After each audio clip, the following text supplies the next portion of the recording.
What's up, everybody? Welcome to another episode of Whiskey Delta. That's right, well done. We look for the movers and shakers in the military and veteran gaming community and the military community at large. We look for the folks with stories to tell, chaos, mischief, mayhem, fun, and the folks that just truly adapt and overcome some of the harsh things that life has to offer sometimes. Our guest this evening, some of you know her, some of you don't. She's big, huge in the EVE Online community. The one, the only, the Mirandalorian, Miranda Fair. She is an Army officer. She's done stuff with U.S. Army esports. She and I have met in passing at TwitchCon San Diego 2019, which was really the last TwitchCon anyway, so I don't know why I say it like that. But anyway, so she's our guest this evening. It's going to be a good time. We're going to get into some nitty-gritty details. And yeah, we'll go from there. Everybody knows who I am. They don't need to hear who I am again because I make stupid devil in the detail jokes. Nobody needs to hear that. Anyway, so Miranda, thank you so much for joining us today. We appreciate it so much. Thank you. You're so welcome. I'm happy to be here. So let's start at the beginning because I love starting at the beginning. What got you into gaming? Well, so I have an older brother. He's like 3 years older than me. The first time that I really ever gamed was playing like Street Fighter with him and Mortal Kombat. And I would just button mash the entire time because I was like 8 years old and I had no idea what I was doing. But then I would end up beating him. So then he'd like throw his controller at me and yell at me to get out of his room and stuff. And so from then on, I knew that I had to win at whatever costs. But after that, I got into games like Total Annihilation, StarCraft, getting into Brood War, and it all just kind of blew up from there. So you started off playing fighting games, and then you went into the more real-time strategy, combat. All right. Yep. So here's another story. So I have an epidemic of people using my pictures for catfish profiles. And so literally every day I'll get like 5 to 10 people messaging me that they've been scammed from my Instagram pictures that people are taking and building other profiles for. So I have about 30 Twitter profiles. I've got, I don't know how many Facebook profiles. Every single day I'm reporting like 5 to 10 Instagram profiles. It's bad.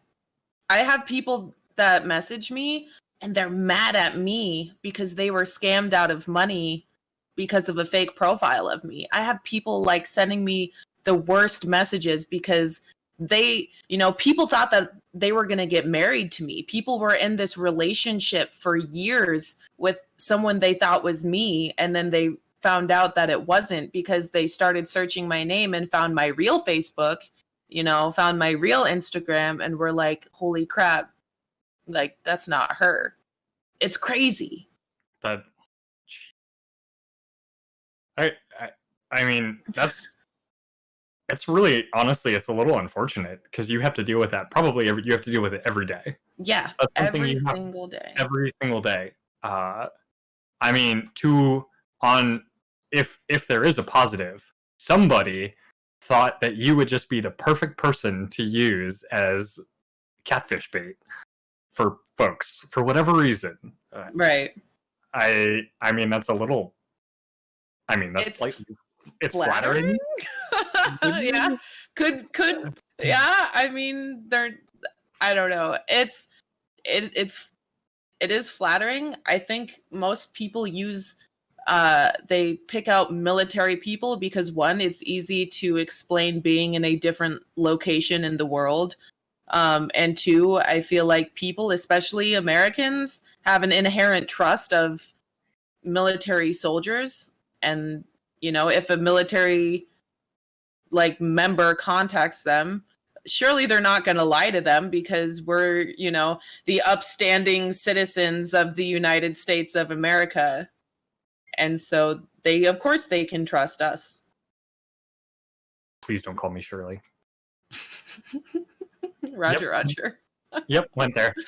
And that's true. That's absolutely true. There is the U.S., at least some of the military folks overseas, are very widely regarded in many, many countries. We have many, many allies in Europe and Asia, and yeah, it's completely understandable, and it sucks. It's unfortunate that you've had to deal with that. So I say, for anyone watching this, do your homework, please. Really do your homework. That's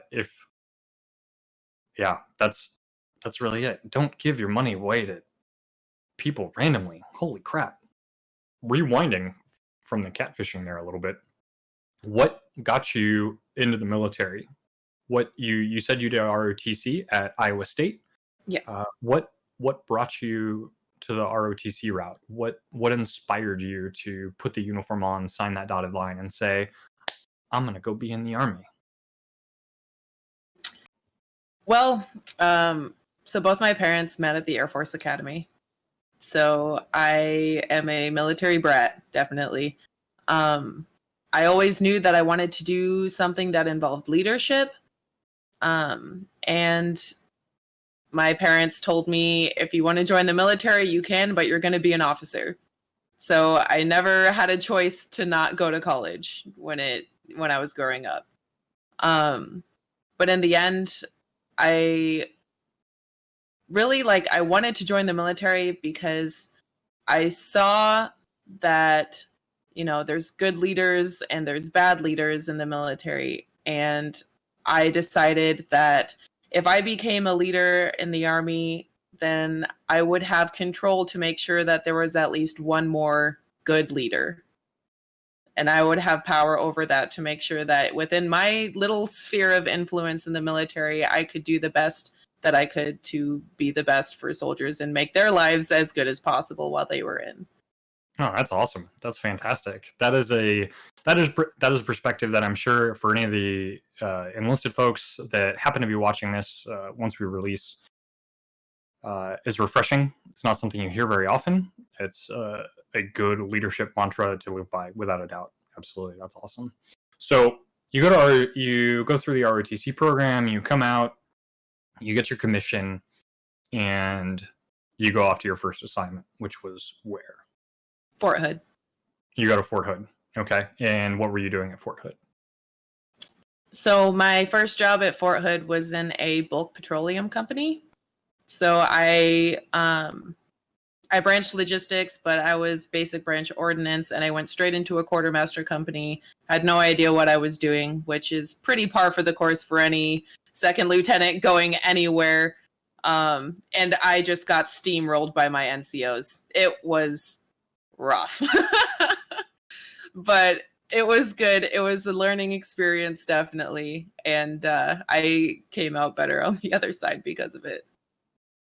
So you got steamrolled by your NCOs. By the end of it, did you all come to an understanding in terms of mentor-mentee relationship where they mentored you, you mentored them, perspectives were shared back and forth, and everything was a great time by the end of it?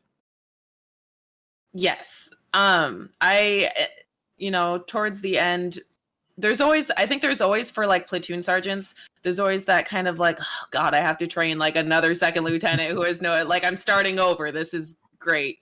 But it's also an opportunity to develop someone in the way that you see is best to teach them.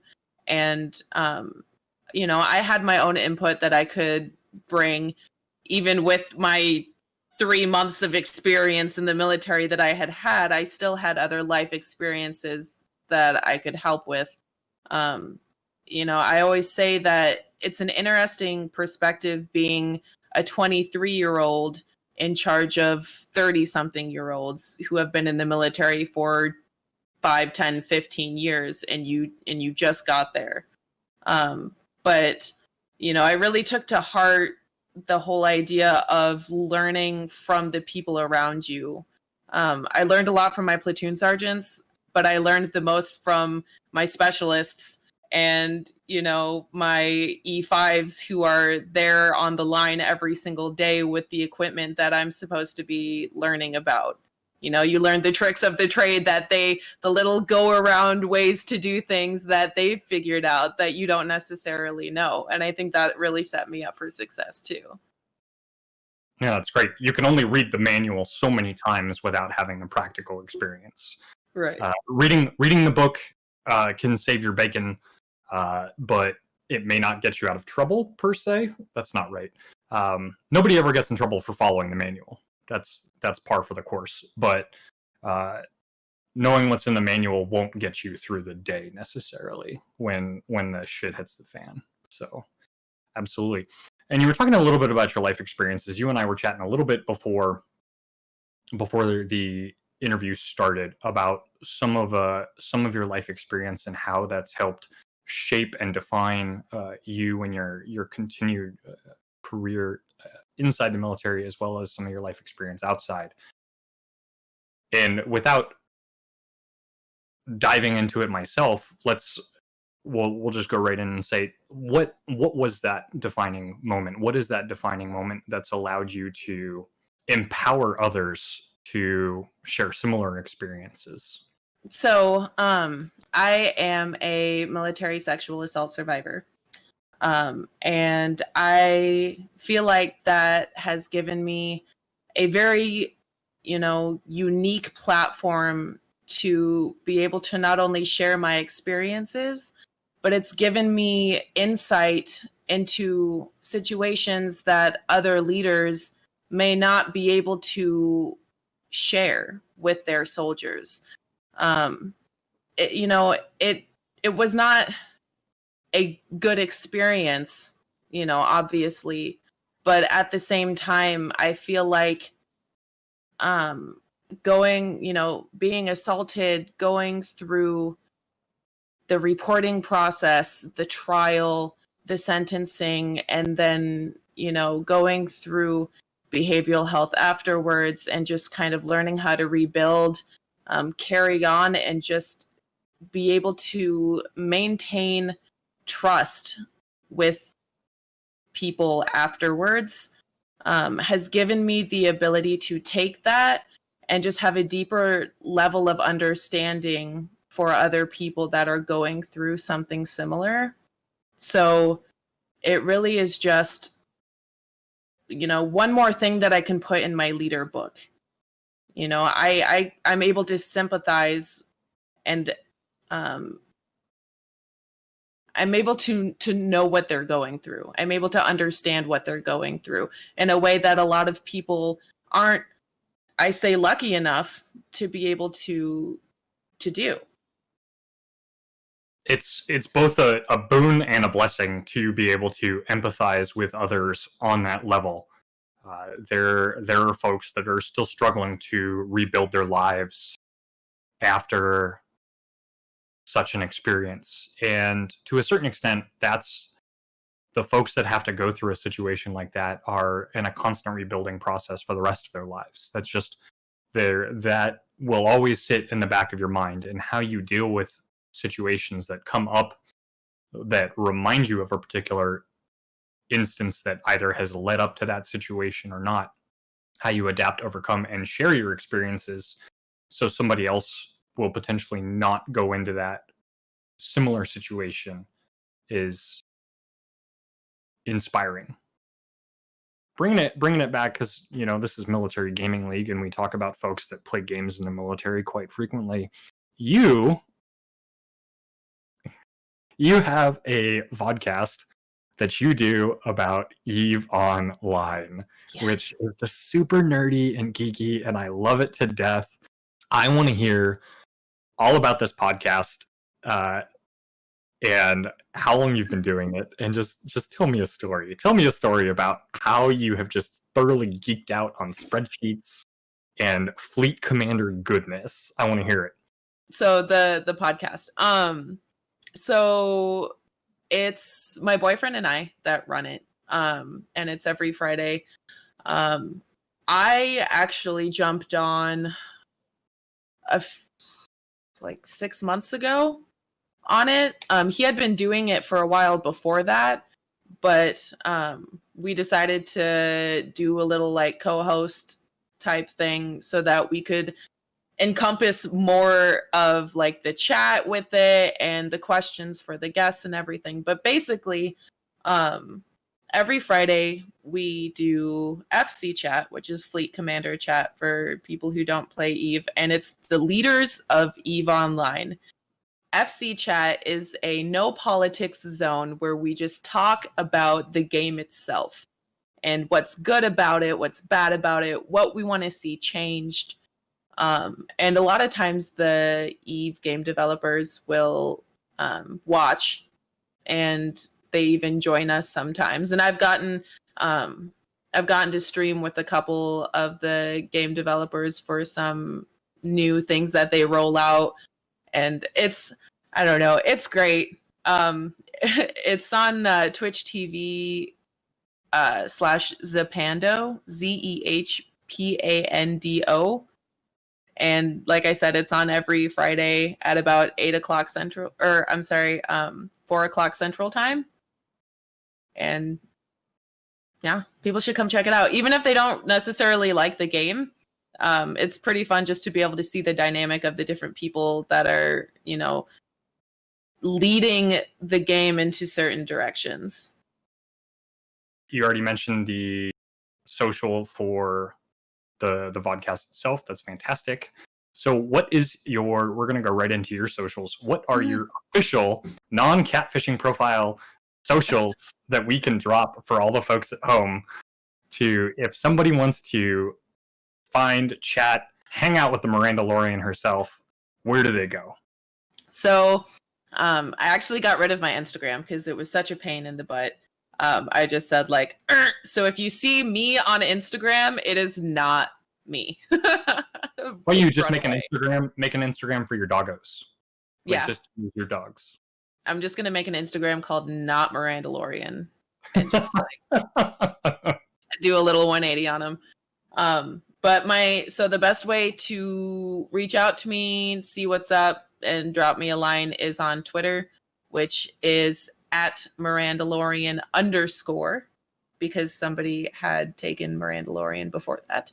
I know. Rude. Oh, wait. I lied. I was the one that took it before that. And then my account got suspended because it got reported as being a catfish account. So then when I made a new one, then I had to be Mirandalorian _ Self-sabotage. Holy cow. Nobody knows who the real Miranda is anymore. I might even be a fake Miranda. I don't even know at this point. Well, the real Miranda, please stand up. I can't.